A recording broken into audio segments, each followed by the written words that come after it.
Dal 25 dicembre al 15 gennaio, Nino D'Angelo torna in teatro. C'era una volta No jeans e una maglietta. Le canzoni più belle di ieri e di oggi in una commedia imperdibile scritta e diretta da Nino D'Angelo. Dopo 2 anni, Nino D'Angelo torna sul palco della sua città. È uno spettacolo che un po' racchiude un po' tutto quello che è stata un po' la mia carriera artistica, teatrale, di canzoni.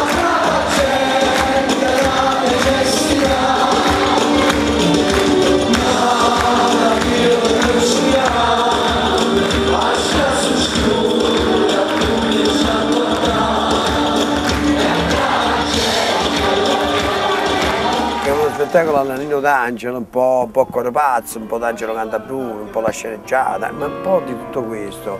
Io non torno ma ne resto e resta affaticato tutto quanto. Io lascio per serate vaghi onori. Sono Gaetano D'Angelo, emigrante per amore e per bontà. E tu eri Rosì.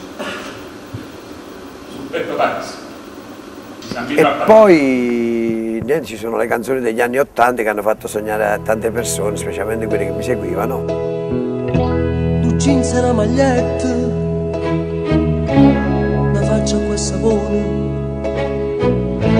mi ha fatto innamorare, che sta semplicità. Dal manifesto abbiamo visto 2 Nino D'Angelo, quello col caschetto e quello di oggi. Perché in realtà questo spettacolo parte proprio da questo, da queste 2 vite che io ho avuto. Ci sono questi 2 Nino D'Angelo che vanno e vengono, che si fanno, diciamo, fanno una specie di gara tra di loro. Per poi alla fine è un solo Nino D'Angelo, sono le mie 2 anime. Io ho avuto un bellissimo passato che non ho voluto mai rinnegare e proprio per questo, no? Se no non mettessi più Nino D'Angelo in scena.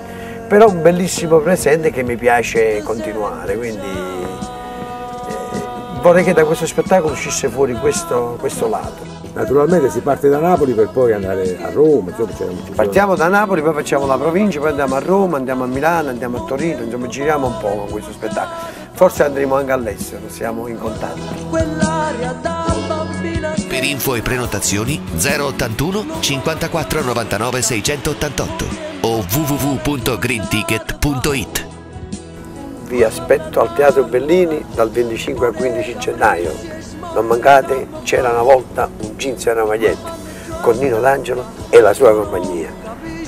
Vi aspetto, ma ci mangio un panettone con fu.